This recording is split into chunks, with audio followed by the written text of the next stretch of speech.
Buckets. That's the name of my boat. Buckets.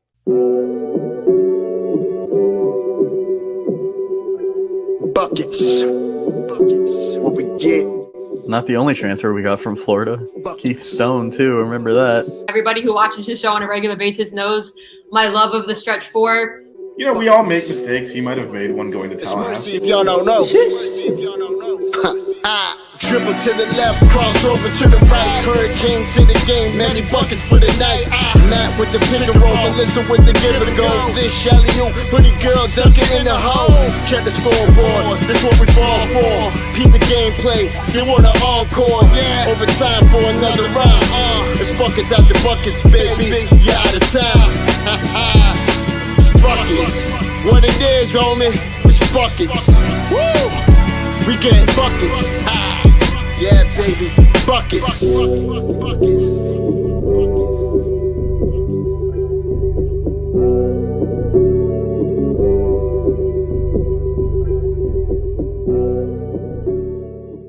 I have no shame. I know. That's the problem. You guys are awesome.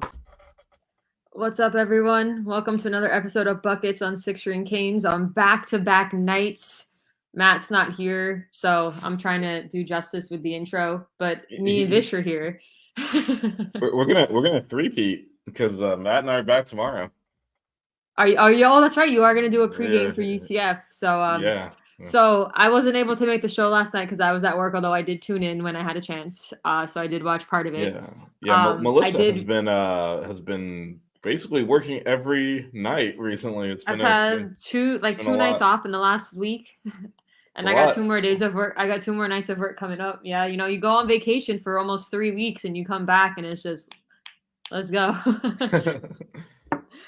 But no, so I did watch the game this morning when I got up, because obviously first game of the season. So we'll discuss a little bit about that, but we actually wanted to get on here and preview a little bit of the women's squad because they have their season opener tomorrow at 11 a.m. Thursday, but yeah, 11 a.m. Oh, I thought it was tomorrow. What's tomorrow? Tomorrow's Wednesday. Why do I think tomorrow? Why do I think today is? Because you've worked. It's also because you've worked like 10 nights in a row, and you're like, just like, what day is it? I don't know. This is. I slept until noon today. I woke up and from my bed because I didn't feel like getting up. I Instacarted groceries and then finally got out of bed at like 12:45 and have just been chilling, watching basketball, watching some football stuff, and then getting ready for the show tonight. Thank God for Instacart, though. Yeah. We'll grocery delivery services have saved my life. I mean, I just walk. There's a grocery store like right there. I just walk over, but honestly, grocery shopping is the bane of my existence. So it prevents me from over ordering because if I can't carry it, like I could technically pull the car out of my parking garage, drive literally a block, and go park in the grocery store parking garage. But I see it as the other way around because if I go to the store, I'm gonna buy things that I see that I might not have thought of when I was ordering. Oh, so that even definitely though it's happens. a little bit more money to order, it still saves me money. Although my new kick right now is getting Dunkaroos. Do you remember Dunkaroos? They still exist? They do. They've been brought back to life. I've found them at my Publix. I don't think they have. I just need them to bring back Squeeze-Its, and that's like my ultimate 90s childhood snack. I mean, but Squeeze-Its were disgusting. I know, but when you were like 8 years I know, old, but now if you eat it, you'll be like... They'll probably taste terrible, I know. But anyway... let's get in. We have to. The tangents have to be less because this is a shorter show today because I have a pod that I'm doing at 8:00. I would promote it, but I'm not sure what network it's going to be on or anything. So check my Twitter. Yeah, I mean, everyone knows where to find Melissa. It's funny. They messaged me. They're like, "Hey, Brian Smith. I don't know if some of you might know him. He's like he reports a lot on Miami football." Asked me to come on his pod, and I was like, all right, are we talking football or basketball? And he was like 75% football, and I was like, all right, well, it is hoop season, so I need to know if we're gonna get some hoops in there or not. But anyway, let's talk a little bit men's. It is hoop season. It is hoop season. What a time, man! What a time. Matt does the best intros. He does, except yesterday. Shout out to our boy Matty Ice. Yeah, he's not with us right now, except you know, letting the viewers behind the curtain a little bit. Melissa's always the one who reminds us who's going to do the intro. And so Matt and I forgot yesterday, and it just like the intro and played, and we're both staring there. Like, oh yeah. Unless you literally like tell Matt like, hey, you do the intro, he's not gonna do it. Yeah, but we usually have like Melissa's always one that like, you know, kind of keeps us on track there, and it's like, okay, who's doing the intro? I'll do it, you do it, whatever. That discussion Yeah. never happened last night, and the intro and our intro is awesome. So we're just watching the intro, enjoying ourselves, Yeah, having a good time, and then like it just adds. I'm always oops. jamming to the music, and then like the part when me and Matt are laughing, I know what the joke is, so I'm just laughing at you for a few seconds. So I mean, this is the whole this is the whole network. Although our boy Jazz is getting roasted for his FSU takes, that thing went viral. Oh, that is funny. I yeah. saw it tweeted by a lot of FSU. No, it fans. it is all over FSU Twitter. Skinny's. Thank you for the dono, but this is a basketball show. Yeah, but speaking of swagger, our team came flying out the gates and beat the crap out of NJIT. So obviously, Matt and I talked about it last night. But what were your kind of thoughts overall there? So I'll give the good and the bad. The good, Norchad's comfortable. How comfortably he's shooting the three. I like that he was 2 for 2 from the three. He's not afraid to take it. They were guarding him up there a little bit too, I noticed.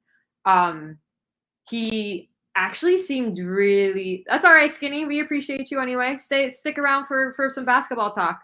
I am wearing a football hoodie though. I mean, it's still look in Skinny's defense, man. No worries, man. It's FSU week. We get it. Yeah, and that might be the first dono we've ever gotten on buckets. So Skinny, you're a legend. That probably is, yeah. That is the first time we've ever got a donation on buckets. So Skinny, you're now a legend. But anyway, so yeah, Norchad looked oddly comfortable dribbling the ball up the court. I started thinking him as QB1 with some of his lobs on the court he was throwing to people, like a little Kevin Love-esque of the Miami Heat. I didn't like that he got into foul trouble. Like his 2 fouls in the first half were like stupid. I like that even though Nigel didn't have the best shooting night, I think he had like 9 or 10 assists and he was facilitating a lot. They were covering him a lot on the 3, so he didn't get a lot of great looks, but he definitely facilitated.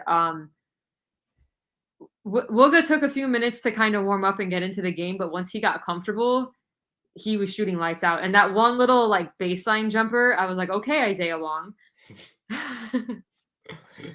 So yeah, and to your point, like Nigel, I think he was 3 and 9, had 8 points, but 9 assists, 5 boards. And you can just see his game has kind of expanded. Keyshawn was a little bit absent. He kind of had a lazy play where coach took him out very quickly. He had a rough game. He had a rough opening. Skinny like Sommer, just wish you had a bigger 5. Skinny, keep paying attention to how Coach L coaches small ball, and you won't wish that because a bigger 5 doesn't play into the type of ball we run.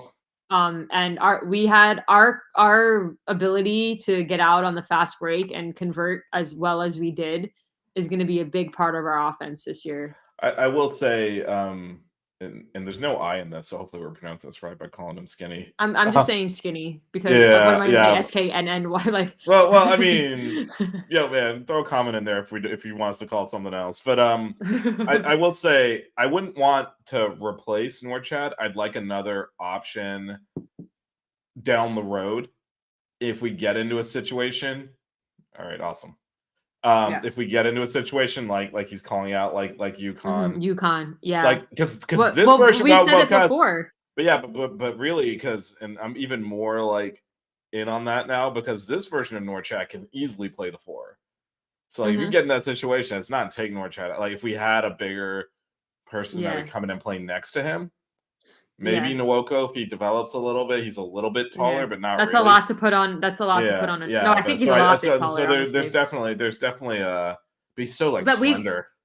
We've said it before though on previous pods. It's just that our small ball got kind of exposed against UConn because we weren't hitting shots. Right. So UConn wasn't forced to adjust to how we play small ball. We played against Duke and played them hard. You know, we would have beaten them in the ACC tournament if Norchad hadn't gotten injured, and still almost beat them. We beat them once in the regular season, and they have a 7-footer. If we play our game and hit shots, we don't necessarily need that size. Yes, it would be nice to have, but we can still manage to win a lot of games even without it. Yeah, no, and that's where I'm at. It's kind of like that would make us, that give us another option in the case where we're not, it's not going our way. Mm-hmm. But no, it's not. I mean, let's be real. Like, this is a team that picked to finish second in the ACC, came in with a top 15 ranking. Like, sky's the limit, expectations wise. I will say, AJ Casey looks a lot less lost in game. He did shoot a 3 in the second half, which I was like, why are you shooting that? But other than that, he had some good stuff down low. Was more like deliberate with what he was gonna do. Much more comfortable. Watson didn't get until late in that first half, and that's when we were in foul trouble because Nwoko and Nwoko got two quick ones also. Yeah, but you know what? That's gonna happen. He's a true freshman. I think he's ready to play the game now in college, but it's still an adjustment period. Yeah, and that's where Casey kind of being a little bit more developed, especially defensively, I felt it's going to come into play because, he's the option when Norchad and Nwoko are in foul trouble. So that's good to see. But it was interesting that Nwoko came off the bench first. Well, him and Keyshawn came in immediately. Together, yeah. And both got pulled pretty much immediately. And then Casey actually played more minutes because he was playing better. Keyshawn got a lot of hype, but he's also technically a freshman, so he's gonna have those moments. But you're still gonna see a lot of him. Yeah, you are, and I think, I think the 3 ones we've kind of talked about more. I know you mentioned Chris Watson as well, but I think that the primary people off the bench are going to be Casey, Nwoko, and Keyshawn. Keyshawn, yeah. And for a lot of the off season, I thought Watson was going to be in Keyshawn's position, and the emergence of Keyshawn is very interesting. But yeah, it is. But also he's a little bit longer, can play a little bit more down low. Has a little bit more versatility. Watson's a guard. I mean, yeah. And we haven't mentioned Bensley Joseph yet, but his defense was excellent. His shooting looks like it's gotten a lot better too. Yeah, he made a few threes. His shooting motion looked very smooth. So he's, I mean, this might be a situation where, he's pushed Watson out of the lineup. It is going to be a fun. Yeah, ride. that is the hope, man. That's the hope and the dream. We're hoping to be. I'm hoping to be taking a picture like this and like this in Phoenix next year, and then hopefully we can get a better picture of the 3 of us that I didn't have to crop. I mean, that came out surprisingly good, given there's like 10 people in that picture. There's 10 people in that photo, but we happened to be sitting next to each other. The 3 of us happening. I was like, we do actually have a show photo. It's just the middle part of this bigger photo. Our third co-host, Matt, who isn't available tonight, but he lives in California, so getting a photo with him is just a little bit harder. Oh, what's up, Bill? Friend of the show. Friend of the show. Sure. Me and Bill have been chit-chatting on Twitter from like the middle of last night's game and on. I think our guy Bill was out there in North Carolina this weekend with me. I didn't get a chance to meet up with him, but yeah, not the best of times. He's back. He's back. He changed. I didn't realize it was obviously like we know him from Twitter. He's kind of probably our biggest show fan here. Very much into the hoops. For sure. Yeah, I didn't realize he had changed his name to Durham Canes fan. He moved from Jacksonville to North Carolina. Yeah, and then we know what it is. I was like, who is this Durham Canes fan? People change their names so much. I've gotten in the habit of looking at their ats, so I know his. I know. Yeah, I know. I saw it. I saw it when I was like, who's this Durham Canes fan? I was like, oh, it's Bill. Yeah. We gotta make it up to Well, he's in Durham now. We were just there a few weeks ago. We missed him just by a little bit. I mean, I was in Raleigh last weekend. Well, let's not talk about that. Let's talk about. We gotta get Bill. Bill, you need to come to New York at Barclays. Me and Vish were actually just looking at flights to see that December game against Colorado. Yeah, which, speaking of Colorado, the women's Colorado team knocked off LSU, which was awesome. So I'm not gonna lie, I kind of enjoyed that. Oh, I enjoyed the hell out of that. What are we talking about? we'll talk about our women in a second. Is there anything else you wanted to kind of call out from the men's No, game I last just, night? I just, again, I want to highlight our fast break game and how much we were running the floor last night. UCF did play FIU yesterday, and it looked like it was a bit of a game up until late.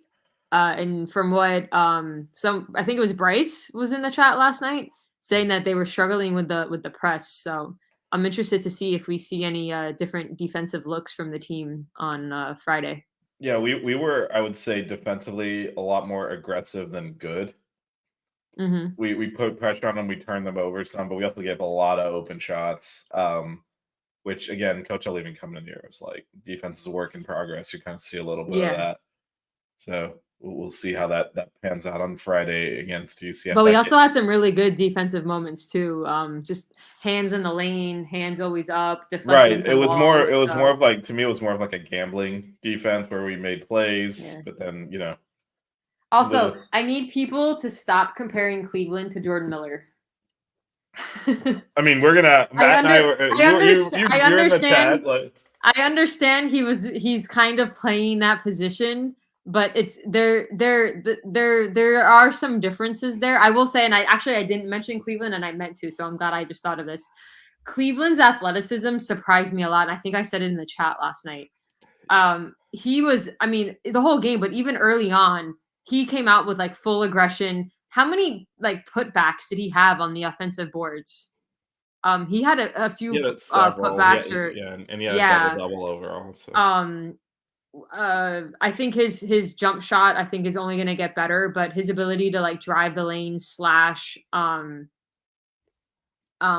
there Seth Greenberg. I mean, yeah, he's kind of in the Jordan Miller position, but I think he's going to do some different things for us that Jordan couldn't do. And I think Jordan did some things for us that not necessarily Matthew Cleveland can do. But I get that there's that correlation because that's who everyone's like, oh, he's, and you know what? I may have even said it early on. But he's honestly a very different player, in my opinion.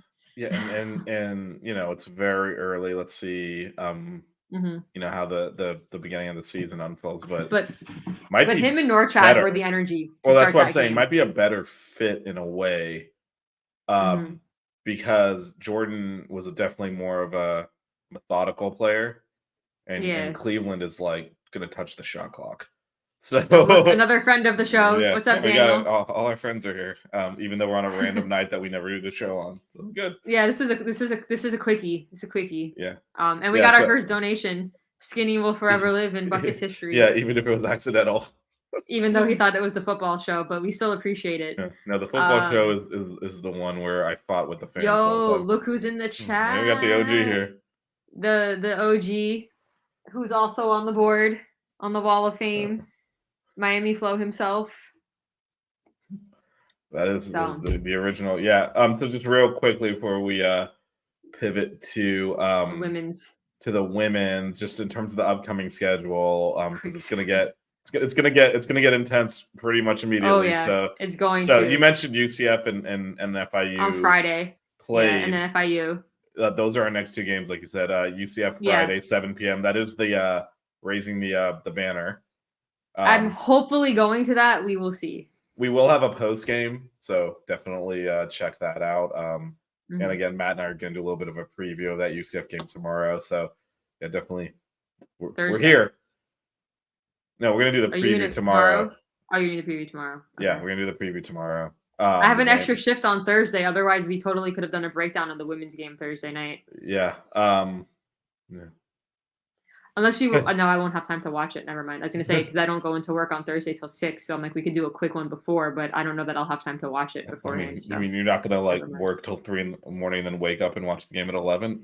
So FIU is Monday. And then from there, it's Bahamas. It's Georgia on Friday, Kansas State or Providence on Sunday, and then Kentucky. So that's two teams. That's two teams that made the tournament last year, including Kansas State, who made the Elite Eight.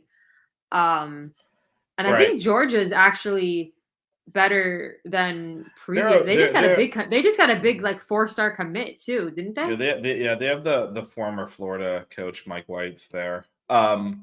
That's Friday and Sunday of a week from now. Then we're off for Thanksgiving. Then Tuesday after that, Kentucky, And then we go to Kentucky. and then Notre Yeah. Dame right after that weekend. So we're already in the conference play. Yeah.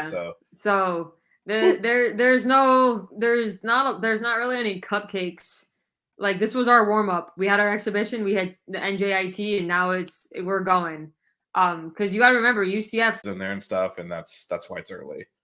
Yeah. So you will hear the screaming children if you watch that. Yeah, so unlike the men's team who had like an exhibition game, the women have not. They're going straight into the season. Vish, what are you looking forward to, or who are you looking forward to see play? Yeah, I'm really curious about the rotation. My guess is we'll see. I think we all know like Jalea and Jasmine are starting. They sent them to the ACC tip off. Yeah. I'm expecting Kyla and Lazaria to be the front court, but I don't know. And then I'm assuming Day Wilson was a little banged up. I think she's healthy now. She would be the fifth star. That's assumed. If she's available to play, she's the starter. I mean, that's my assumed starting five. Yeah, we agree on that. But we'll find out Thursday morning because there's so many options. Coach Meyer has been on this show and said she basically has 10 players. And also said she doesn't know what her lineups are yet. So that's kind of where I was going with this. And yeah, who's coming in off the bench first? What are our rotations? Who's playing when?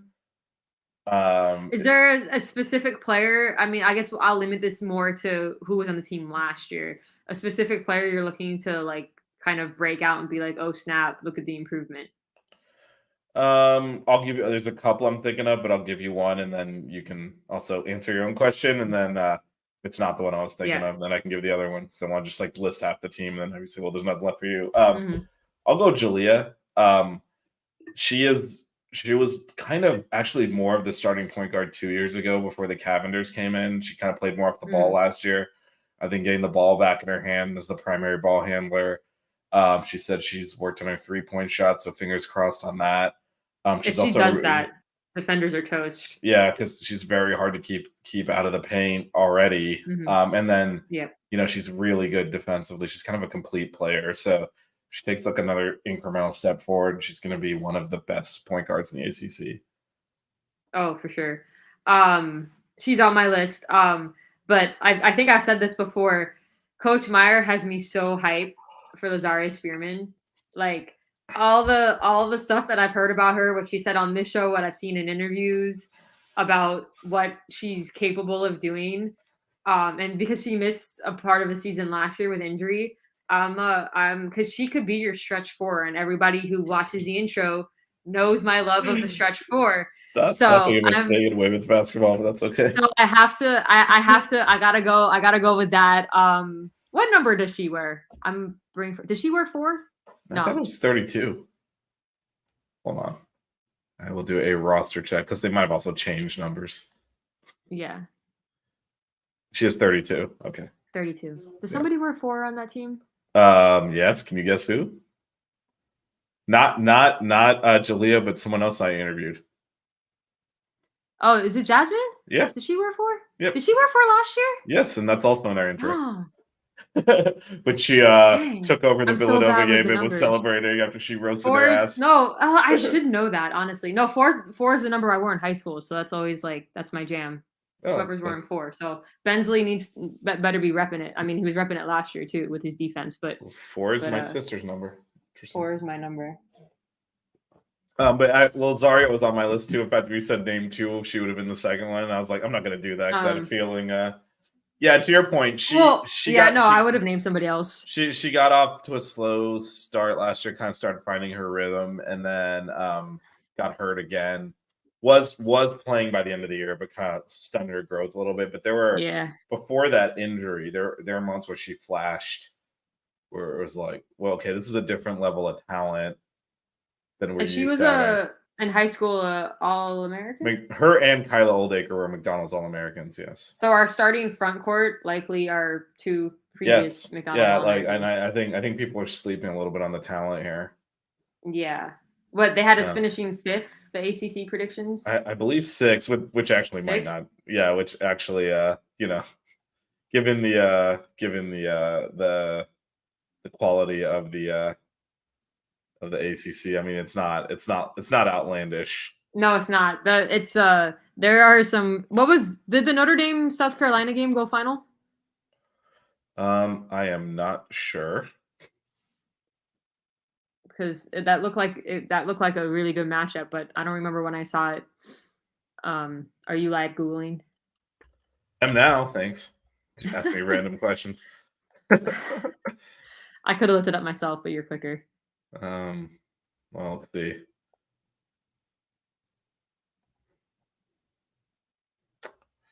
Where is that? Maybe I should Google it. I'm looking at the scoreboard. I don't see it here.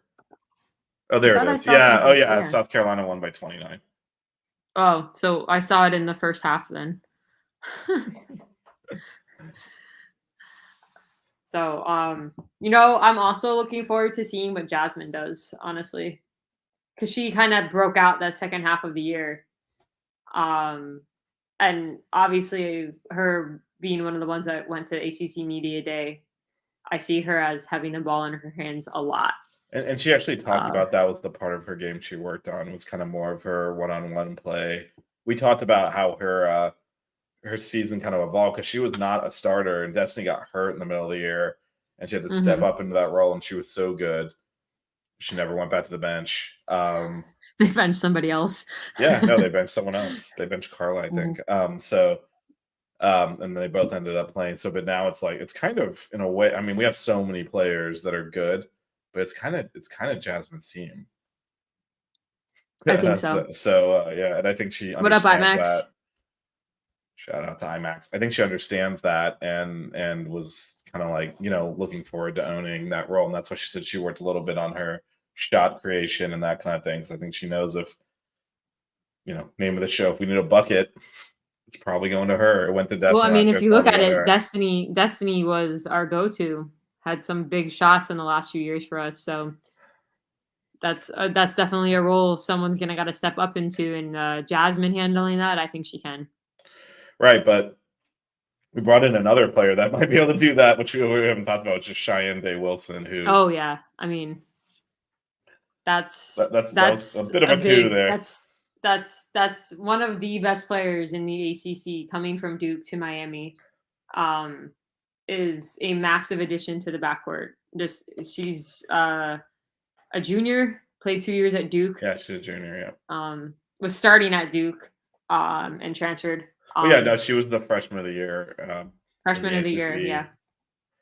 A couple of years ago, a little bit of a struggle last year, and she comes. They changed the whole system, right? Yeah, and there was all sorts of stuff. They started doing this thing where they rotated so many players that she didn't get nearly her minutes went down. But yeah, as a freshman, averaged 13 points a game. Dropped down to 8 last year, but again, I was only playing 24 minutes a game. So there's that was a big coup. And again, talking, comparing to last year's, obviously was an Elite 8 team, but also was a 9 seed in the tournament, and how this but look who we knocked off. No, it was a good run, but it was a good run. But it was a run. And we talk about sustainability. Having someone like that who can create a shot and kind of score from anywhere is something we did not have last year.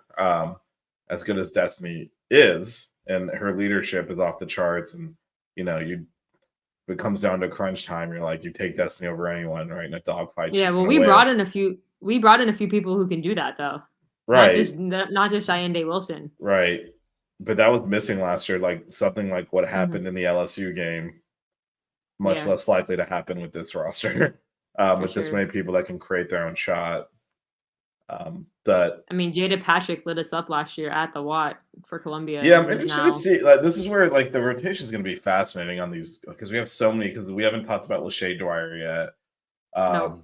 There's Jada Patrick. There's Stedman, Matt's girl, Hilton. And, Lamaya Hilton, Latasha Lattimore. Probably,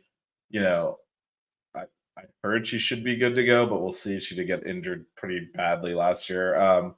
But she'll be rotating in kind of more in the front court. So, but there's, what did we just mention? 6 players for or 7 players really for 3 spots. It's going to be interesting how Coach Meyer, figures this out and rotates the players in, and Thursday will be the first time we're going to get to see some of that. Yeah, no, I'm really me and Vish are so excited to see and intrigued to see what the rotation is going to be, who's starting, and really to see the health of our front court. That's true. There are some injury questions. Again, Day Wilson got a little, I don't think anything too He has an serious. ankle sprain.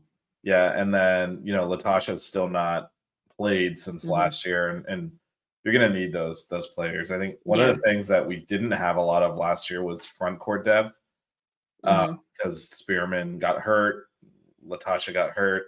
So you had Lola and Kyla, and Kyla was a true freshman, kind of trying to find her footing. Historically, though, Coach Myers liked to run bigs out there, and we have them this year if everyone's healthy. So a little bit of a return. And we got more guards than Shawshank, so both teams do apparently. Yeah, for real. But no, I mean, I really think this team is more poised to make a run than last year's team was.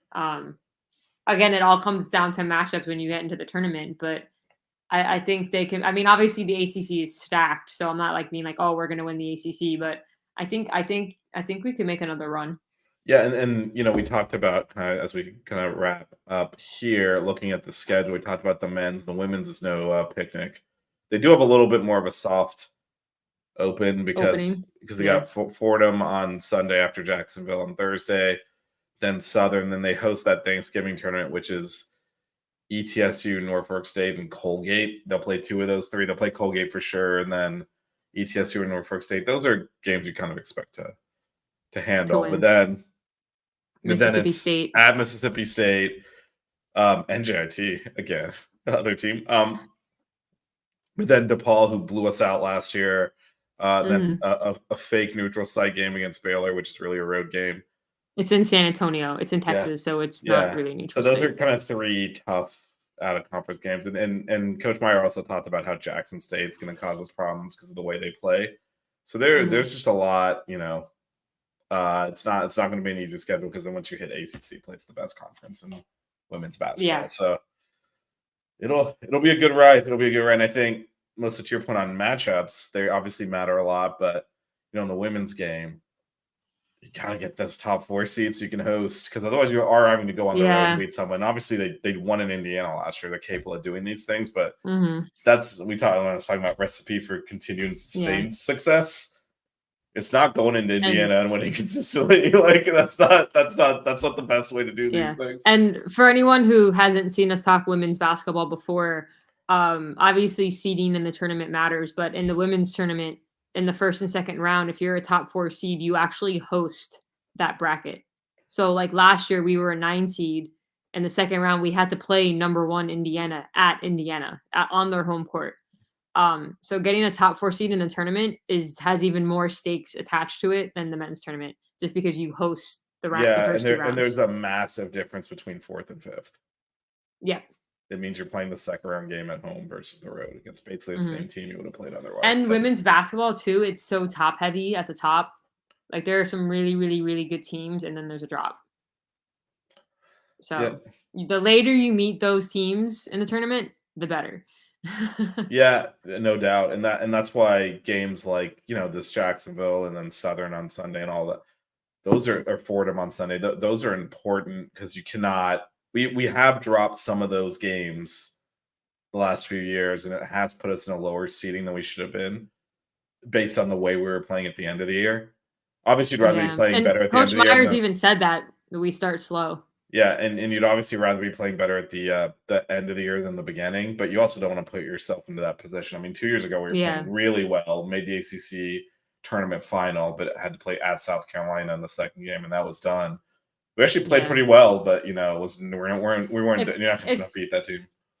Yeah, if you look at it, the last 2 seasons, both the men's and the women's teams have both been ousted out of the tournament by the eventual champion. 2 years in a row for both teams. Yep. Yeah, and for the women, they put themselves in difficult positions in the postseason by losing some of these early season games. Yeah. And they put themselves in difficult positions in the postseason by going down 17 at the half to Oklahoma State and having to come back in the first round. Let's not go through that experience again. The ghost 5-second call. Yeah, no, that was Knights of Pruder, that film. I saw exactly what that ref did. By the way, if you didn't see, I mean, this is like months ago now. If you didn't see our first Katie Meyer interview, which she named the show, that we kind of went into detail on what exactly happened, including if you guys all remember what we're talking about, we were up 1, I believe, against Oklahoma State and inbounding the ball, or maybe even 2. I think it was 1. It was 1. And the ref late in the game. Yeah, no, there was like 10 seconds left, less than 10, I think, actually. The ref, rather than give the ball to the inbounder, who I think was Jasmine, bounced past it to her and started counting. And you can go look at this because ESPN like archives all their games. Starts counting. You can see him go 1 as the ball is being bounced past. So he bounces it and immediately goes. He goes 1, and the ball's not even with Jasmine yet. She doesn't even have the ball yet. So she picks it up, looks around for a few seconds, but they can all hear the counting. So then everyone's calling timeout. Coach Meyer's calling timeout. The graphic on ESPN was wrong. We actually had a timeout left. The graphic was wrong. So everyone thinks, oh, we should have gotten a technical foul because if you call timeout, we don't have any. It's a technical foul, but that's not the case. We actually had the timeout left. And it wasn't 5 seconds. No. Well, first of all, it's already not going to be 5 seconds because he starts counting before you even have the ball. But then he blows it at 4. And you can actually see this because on the Watch ESPN, if you pull the app and pull the game up, there's like a overall stream timer. So you can kind of see a clock on the screen. You can see when he passes the ball, and then when he's counting. And it was 4 seconds in total for that sequence, but you're not supposed to start counting until the player has the ball. So it really should. So it was really 3, and it gave Oklahoma State the ball back with under 10 seconds to go and try and win it. Yeah, and they took a shot for the win and missed. So yeah. Anyway, but like literally, you can almost Sean hold us. Yeah, you can avoid that though by not going down 17. Yeah, not going down 17, and hopefully not playing road games those first 2 games. I'd like to get those at home. Yeah, hosting the first and second round would be great, considering I live like 5 minutes away from the lot. Yeah, I mean, if the women are hosting, I will almost certainly. I will have to talk. Should I come down and we do that together, or should we cover the whole tournament and you're doing the women and I'm doing the men the first 2 rounds, and I'll go wherever the men are? We'll have to figure that out. Well, I can't travel. I'm not traveling. Well, that's what I'm saying. No. But if the women play down here, I'm definitely going. Right. But... Well, that's what I'm saying. We'll have to have that discussion then, because do I go cover the men wherever they are because you've already got the women covered and we kind of tag team it, or would I just come down there and watch the games with you for the women? No, you come down here because because we're gonna go to a tournament game. This is what people have to realize. This pod started right after the Final Four. Me and Vish met at the Final Four, but we didn't sit together. So we actually haven't seen a hoops game together. And we've been covering hoops. But we are going to. So, I mean. Yeah, I know. But I'm just saying, like, I think we've seen more losses in Miami sports than wins. Yeah, that's good. That's because we haven't been watching hoops together. So. What games have we watched together that have been wins? Miami, Ohio. Is that it? That we were actually sitting next to each other, right? Not in the stadium. Yeah. Was there any baseball games we watched together that we won? No. So I think the games that we were actually sitting next to each other, the only one that we won was Miami, Ohio. We witnessed Georgia Tech, UNC, three or four different baseball games. Yeah, well, it was one Duke in both the Texas games. Okay, so three baseball games. That's not a good record. I'm never going back to the UNC football stadium again. I mean, we're not going to go back there for several years. I missed Hard Rock so much. The seats are so close together. There's no cup holders, and somebody literally popped a squat and just like dropped a deuce in like the corner of the girls' bathroom. So let me tell you, NC State Stadium, so much nicer. Really? Yeah, and I could even see and everything. I mean, I wished I couldn't, but I could. What was worse? It started to rain during halftime of the UNC game, and I was like, "Why is there no roof?" The ponchos. We're so spoiled. I was prepared with ponchos. No, Yeah, NC State Stadium is Vish so Vish much was nicer. like the mom. He was like handing ponchos to everybody. He's like, "Oh, I have extra. Who wants?"